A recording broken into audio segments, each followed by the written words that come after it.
These questions I get: how can I make money fast? Let's have an honest conversation here. Now to the video.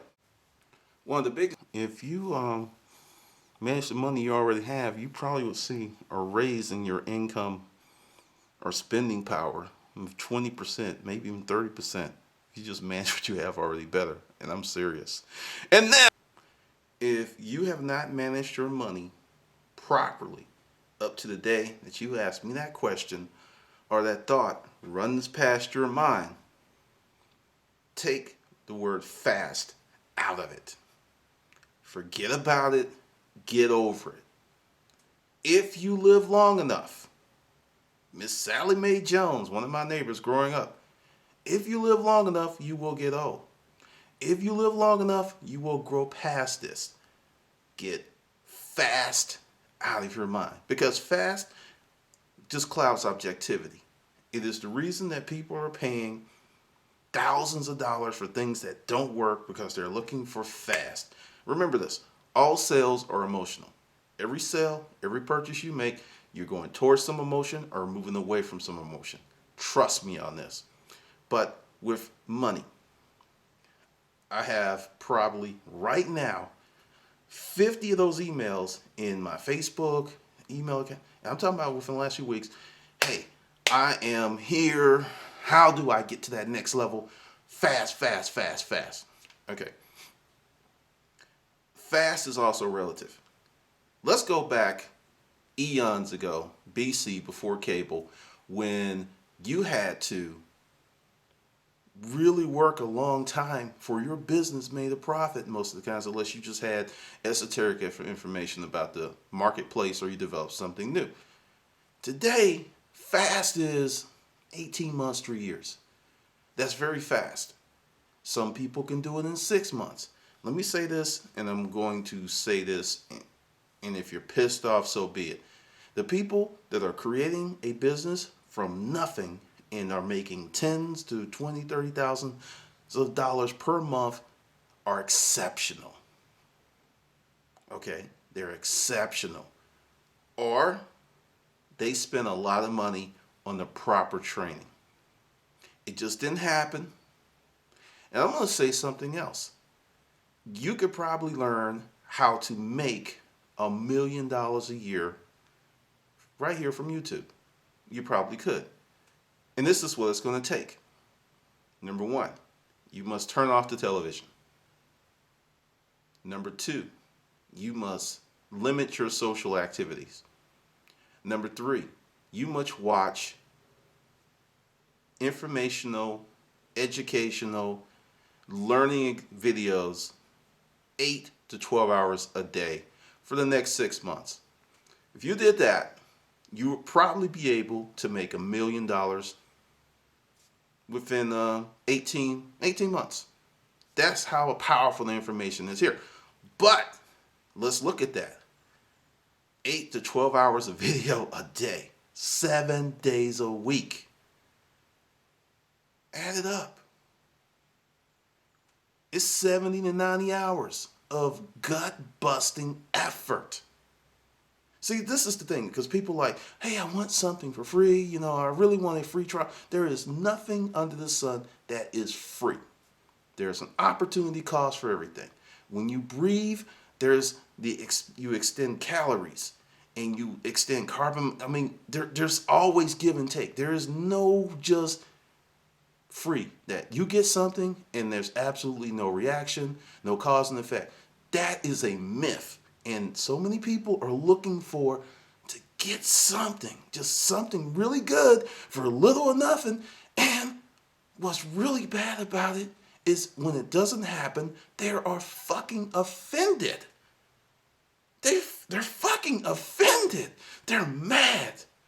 They feel bamboozled, led astray, because the reality is, and this is something I learned, and the reason I can speak this way is I used to be just like that. Well over a decade ago, I used to be just like that. Because I felt entitled. I felt that people should give me their best for little or nothing from me, because honestly, I don't even really know how I developed that mentality, but getting rid of that mentality was one of the best things in my life because I see it every day. Let's take what I do. And just for the record, I get paid to sell stuff. I sell stuff. That's what I do. I sell stuff. I create informational products and I sell them. Some people are like afraid to say that because it's like, oh no, I just want to put it out there and hopefully they will buy it because it's so good, and then word of mouth will take off and everyone will love me and they'll love my product and I don't have to do anything. That is a dream. I don't care how many times you hear of these overnight success stories. As the great Paul Harvey used to say, what's the rest of the story? Or that's the rest of the story. Because there is something else. Because when you learn to lift up the veil and peer behind the curtain and see what the wizard is really doing, often it's totally steeped in work, effort, networking. They are working. Trust me on that. They are working. But let's really get to the core issue. Number one, you must manage your money or your money's going to manage you. I don't care how much money you get. If you won the lottery tomorrow and got $5 million, if you did not put a proper financial plan into play, the chances of you being worse off 5 years after that date are high, roughly 78%. Why? Because people have a bad relationship with money. Now, I know you're going like, hey, the title of this video is How to Raise Money. See, the thing is, there's another part of that. If you're going to raise money, you need to have a plan. You need to have a good, honest relationship with money. Because money is not power. Money is a tool. That's all money is. It's just a tool. It's a way for you to get something, services, effort, whatever. And the tool is only going to be as good as you are. And the thing is, I used to want to be a billionaire. Once again, this was part of the entitlement mentality. Yeah, I want to be a billionaire. And as I grew and I learned, that's the wrong way to attack it. If you say, I want to serve 1 billion people, the chances of you becoming a billionaire are pretty damn good. But if you're like, hey, I want to be a billionaire, but you have no product, no cause, no service, no effort, it's just all about you, probably not going to happen. You probably won't even be a millionaire because you're selfish. Everyone that I know that is rich, and rich for me is $10 million net worth, enough money that the interest almost provides 6 figures and leaves the principal intact. That's rich to me. Your ideal of rich may be different. For somebody that's living on the street, rich may be 100K. Shit, rich may be 40K. It's all about perspective. But all of those people have put out a tremendous amount of effort in this thing called life. Every last one of them, except for 2 that inherited the money. But going back through the family tree, the people that they inherit the money from, parents, uncles, grandfathers, put out a lot of effort. So the path is still the same. So unless you're lucky to be genetically linked to someone that really likes your ass, you're going to have to put out a lot of effort to get your own cheese. Now, I put together some stuff, 2 webinars, and I'm not going to talk about them in this video because there's a link below for those who are interested. You can go check it out. What I'm going to talk about is how do you create a better relationship with money so it's not going in and out of your life with high velocity. First thing you have to do is understand why you do what you do. And this is really good training for you if you want to own a business, because if you're going to go out there and start a business and you have really bad money management habits, you may kill a great business idea because of your lack of resources and management. I see it all the time. Like, let's take what I used to do, the storage auction business. My partner was an accountant. We were like ahead of the curve before I even knew there was a curve, because she created spreadsheets, she created processes. It's like, okay, this is where the money going. This is what, we really track the money pretty much from day one. I can tell from a lot of the stuff I see on the internet that a lot of people don't do that. I can tell because there's no plan. And they'll say, and I'll give you a classic example. And I'm not going to name names, I'm not going to point fingers, but I'm going to say this. I did so-and-so, and I bought X for, say, $60, $70, $80, and I made $400.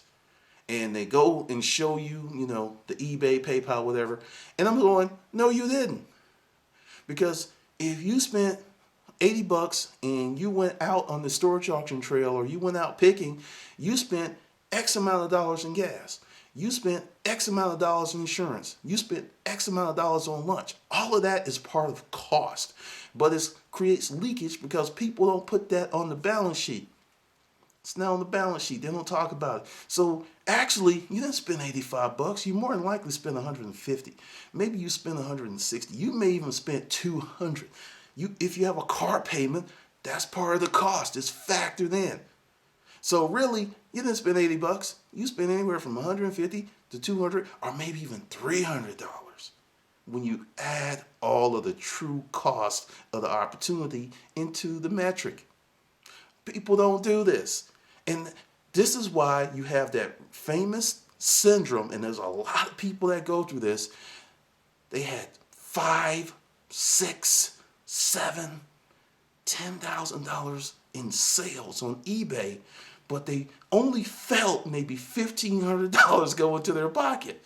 And they're like, wait a minute, but I only spent $3,000, and you got your PayPal costs, losses, chargebacks.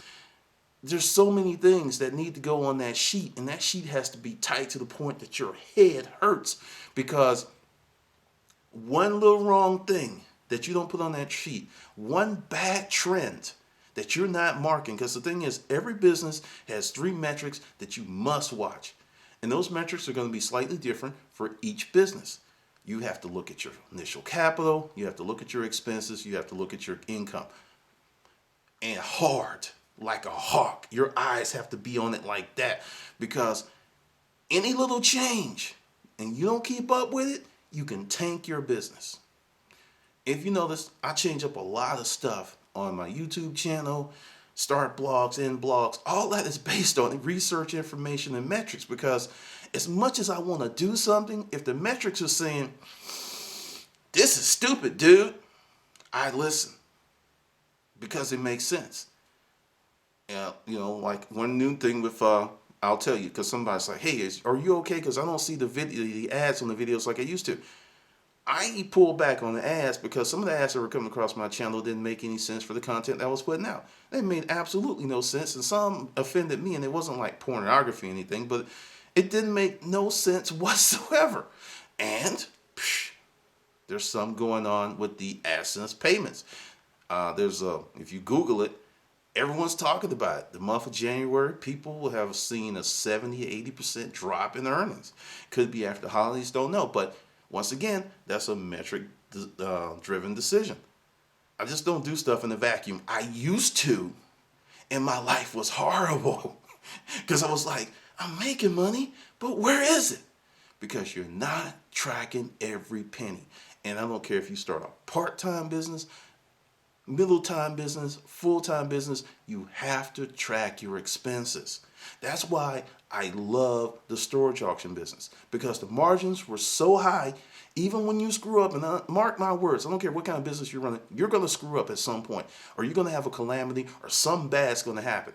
And if you're doing that thing that people love to talk about, give the max value for the least profit, because Amazon is real good. And that's the thing, if Amazon takes, this is going to be the thing.